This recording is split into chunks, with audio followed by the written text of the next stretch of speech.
How to solve TikTok messages problems. Hi guys, in this video I will show you how to solve problem about messages in TikTok.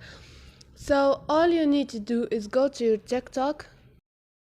Now click on profile, click on those three buttons up there, click on setting and privacy, scroll down, click on report the problem.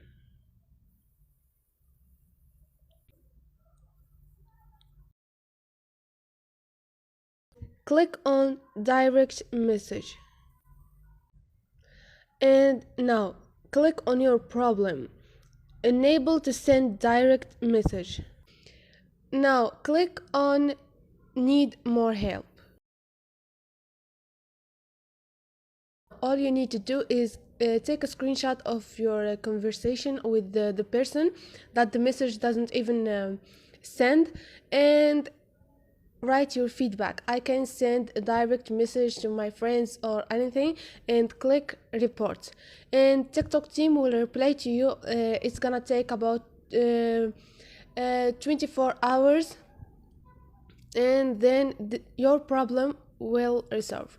This is, guys, don't forget to subscribe and like if you like the video.